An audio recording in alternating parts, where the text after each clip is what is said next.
conseils. Bonjour à tous, Bonjour à toutes. bienvenue dans cette vidéo dans laquelle nous allons voir 3 conseils de Napoléon Hill pour les coachs et professionnels de l'accompagnement. Je suis Anne-Laure Dabo, je suis coach professionnelle et co-dirigeante du centre de formation Zen Pro. Cécile Neville, psychologue, coach, et aujourd'hui nous allons vous parler d'une personne qui, pour ma part, je pourrais presque dire une forme de mentor qui m'a beaucoup inspirée, notamment dans ma relation à l'argent, Napoléon Hill. Yes, on en a écouté même des audios Oui. pendant des années. Ça a été la première personne qu'on écoutait à 5 heures le matin.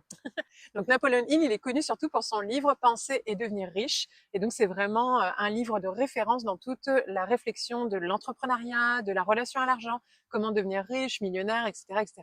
Moi personnellement, ça m'a permis de m'ouvrir à une nouvelle perspective dans la relation à l'argent et notamment quelque chose d'un peu plus connecté aux pensées, à l'énergie, voilà, à la motivation et avec des stratégies, bien s'entourer, etc., etc. Donc Napoléon Hill, il a étudié, observé, suivi 500 parmi des hommes les plus riches au monde pour en extraire justement les clés, Les points les communs. points communs, les forces qui peuvent aider d'autres personnes ensuite à retrouver ces façons de devenir riches d'une façon plus facile, fluide, puisqu'ils ont déjà des clés. Donc on s'est dit, alors, quels pourraient être les conseils que Napoléon Hill, parmi ces clés qu'il a pu découvrir, pourrait donner à des coachs pour accompagner les personnes qu'ils ont en cabinet ou en suivi dans leur cabinet. 3 conseils qu'on a retenus. Alors le premier, c'est détecter le désir ardent. Qu'est-ce qui, Yes. chez la personne, va faire vibrer au plus haut? Voilà, je veux vraiment obtenir mon rêve ultime, ce serait de faire ça, pour vraiment utiliser ce désir ardent comme un levier de motivation pour arriver et tendre vers ce rêve le plus profond. C'est ça. Et donc nous, ça veut dire en tant que coach, d'amener la personne à prendre le temps avec la personne pour se connecter à à son pourquoi elle a envie, et qu'est-ce que ça lui apporte et comment elle se sent et à quel niveau elle pourrait encore l'augmenter, l'encourager à faire des visualisations, à se projeter, à décrire les avantages, etc. pour vraiment nourrir. C'est un peu comme si on mettait du feu dans la, comment on appelle ça? Ouais, Dans la non, cheminée. ouais, voilà, du bois dans le feu. C'est ça, pour que le désir ardent brûle encore plus de ses flammes. Donc, c'est vraiment ça la première étape. Et notamment aussi pour nous, en tant que coach, d'entretenir notre propre désir ardent, de notre pourquoi on fait ce métier pour les personnes, etc. Parce qu'une fois qu'on a le désir ardent, tout devient plus facile. On a cette force, en fait, pour avancer. Ça, c'est la première clé que Napoléon Hill pourrait nous donner, qu'il partage la plupart du temps dans tous ses livres.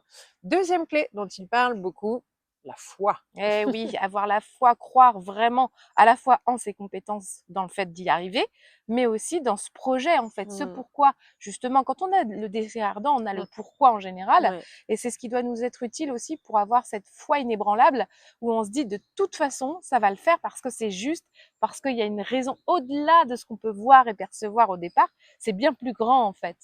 Et donc la foi, c'est pas la foi spirituelle ou un dieu ou autre, c'est vraiment une foi qui vient des tripes, qui vient du cœur, qui vient de l'intérieur, pareil, ça rejoint un peu le désir ardent, mais c'est le fait d'y croire en fait. Il y a le désir qui est j'ai envie, et il y a la foi qui est du même niveau, mais de je vais y arriver, c'est possible en fait. Donc là encore, on va accompagner la personne à travailler sur sa croyance que c'est possible. Et sa croyance que c'est possible dans l'absolu, est-ce que des personnes en sont capables en travaillant sur des exemples, un tel et un tel y sont arrivés, donc vous pouvez y arriver. Etc. Mais aussi en la croyance que la personne en est capable elle-même. Est-ce que vous en êtes capable et se prouver par ces expériences du passé, par exemple, vous y êtes arrivé là, donc là, vous pouvez y arriver à nouveau. Et ce sera peut-être pas facile, mais vous en êtes capable. Et quoi qu'il arrive, vous allez y arriver. Et pareil, là, c'est peut-être des affirmations positives, des éléments de motivation. Donc là, on est vraiment sur le travail sur la foi. J'y crois, en fait, le fait d'y croire. Et la troisième clé, Et la troisième clé, eh bien, c'est de vous entourer de personnes, justement, avec qui vous allez être en mastermind. c'est lui qui a inventé Et ce oui, terme d'ailleurs. d'être dans un collectif de cerveaux qui va être au service de tout le monde, en fait. C'est ça. Chacun vient avec son projet et puis chacun va partager aussi ses difficultés et tous les cerveaux vont se mettre en résonance C'est pour ça. trouver des solutions face à une difficulté et on fait le tour de chaque personne comme ça, ce qui nous permet de nous élever tous ensemble vers nos projets, même individuels. Oui, c'est ça, c'est que 1 plus 1 ne fait pas 2, mais fait 3 selon Napoléon Hill, c'est-à-dire qu'il y a oui, les valeurs, les connaissances et l'apport de chaque personne, mais il y a aussi l'apport de la communion des deux, parce que l'un va stimuler l'autre, etc. Et donc, bah, plus on est nombreux, enfin, après, il y a un nombre maximum quand même. Au bout d'un moment, on peut pas être 50, ça fera pas le même effet, mais et encore que, avec un peu d'organisation. Mais là, en tout cas, l'idée du mastermind, donc, cerveau maître, enfin voilà, groupe de cerveau, si on le traduit en français, c'est pas très joli, mais là, c'est vraiment, on a gardé, même en France, le terme, vous avez sans doute entendu parler des masterminds. Vous pouvez l'utiliser pour vous, déjà en tant que coach, parce qu'il y a beaucoup de masterminds pour les professionnels de l'accompagnement. Et là, c'est vraiment l'idée de s'entretenir pour nous développer notre posture de coach, notre activité, notre business, etc. Et vous pouvez, pourquoi pas, en proposer et en organiser vous-même pour des patients, pour des clients, et proposer des masterminds pour gagner en confiance en soi, pour améliorer sa relation de couple, pour voilà. Et donc là, utiliser la fameuse intelligence collective dans ces rendez-vous en groupe. Et si c'est pas vous qui le faites, bah, c'est d'inciter les patients ou les clients à aller participer à des groupes d'entraide, des groupes de soutien sur les thématiques sur lesquelles vous travaillez vous ensemble en individuel. Donc à vous de voir comment vous pouvez profiter de ce bon conseil de Napoleon Hill pour amener les personnes à bien s'entourer, comme l'a très justement dit Anne-Laure, c'est la clé quand même du mastermind, bien s'entourer pour avancer sur ses objectifs. Alors évidemment, bah, n'hésitez pas à nous laisser vos commentaires. Qu'est-ce que ça vous a amené? Qu'est-ce que ça vous a stimulé en vous? Ces conseils que Napoléon Hill aurait pu donner. Peut-être connaissez-vous déjà Napoléon Hill. N'hésitez pas à nous communiquer. Peut-être qu'il aurait d'autres conseils qu'il pourrait nous donner. Exactement. Si vous avez des idées. Pensez à vous abonner et à liker, à partager ces vidéos et à nous suivre au quotidien.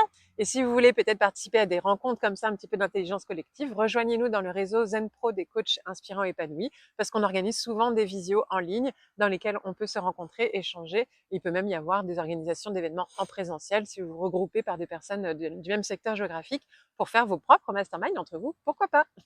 À très bientôt. À bientôt. Et Zen Pro, c'est bien plus que ça. C'est aussi un centre de formation sur lequel vous allez pouvoir retrouver une formation pour devenir coach et encore d'autres des tas de formations pour découvrir des outils d'accompagnement. Des formations pour vous spécialiser en tant que coach pour enfants, pour ados ou pour parents. Et puis aussi des outils comme la PNL, l'analyse transactionnelle ou la psychologie positive qui est notre spécialité. Mais déjà, nous sommes heureuses de pouvoir vous offrir un échantillon. Une formation spécialement conçue pour vous, 3 outils d'intelligence émotionnelle à utiliser dans le cadre de vos accompagnements individuels ou de groupe que vous allez avoir offerts et à tester rien que pour vous. Vous allez pouvoir voir si du coup nos formations vous conviennent, si le format est adapté. Vous pouvez aussi venir renforcer votre réseau de professionnels au sein du groupe Facebook du réseau des coachs inspirants et épanouis. On vous dit à très bientôt. À bientôt.